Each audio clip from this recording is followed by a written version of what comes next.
नमस्कार, मीडिया भारतमध्ये आपल्या सगळ्यांचे स्वागत आहे. आर्ट एंट्रन्स गॅलरी मुंबई इथे चित्रकार प्रदीप म्हापसेकर यांच्या अमूर्त चित्रांचं प्रदर्शन भरलेलं आहे आणि या चित्रप्रदर्शनाला प्रचंड प्रतिसाद लाभलेला आहे. तर या सगळ्या प्रदर्शनाची संकल्पना आणि अमूर्त चित्रांबद्दल त्यांच्याकडनंच आपण थोडंसं जाणून घेऊयात. बोलूयात प्रदीप म्हापसेकर यांच्याशी. 25 तारखेला या एक्झिबिशनचं मारीगोल्ड या एक्झिबिशनचं उद्घाटन झालं. मराठी चित्रपट आणि मालिकेतले आघाडीचे कलाकार मिलिंद गवळी यांच्या हस्ते रिस्पॉन्स फार जबरदस्त होता. अख्खा हॉल तुडुंब भरलेला होता आणि खूप मोठे मोठे लोक आमच्या कलाक्षेत्रातले साहित्यातले वगैरे सगळे आलेले होते आणि फार छान प्रतिसाद होता.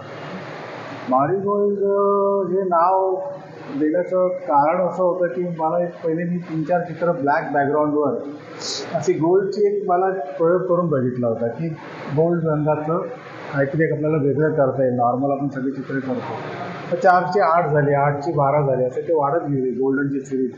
आणि मग असं एक मारीगोल्ड एक नाव डोक्यात आलं असतं. त्यानंतर त्या अनुषंगाने नाव फिक्स करून मग ही अख्खी मालिका 65 चित्र इथे लागले. 65 चित्रांची मालिका तयार झाली.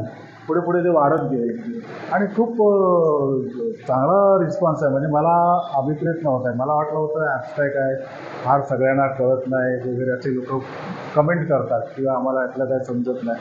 पण खूप लोक, विशेषतः परदेशी इथे कलाकार माणसं, परदेशी माणसांनी सुद्धा खूप चांगला रिस्पॉन्स दिला आणि असं काही चांगलं चाललं असं. आता त्याची संकल्पना काय आहे?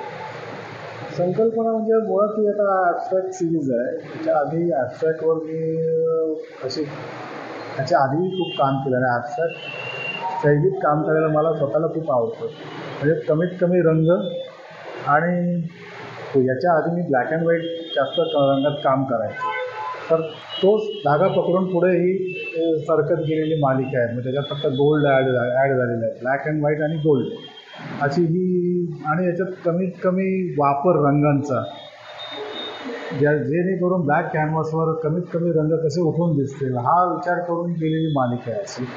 आणि ती मग ती सिरीज बनली आणि ते समोर आलेली सगळी चित्र आहे ती.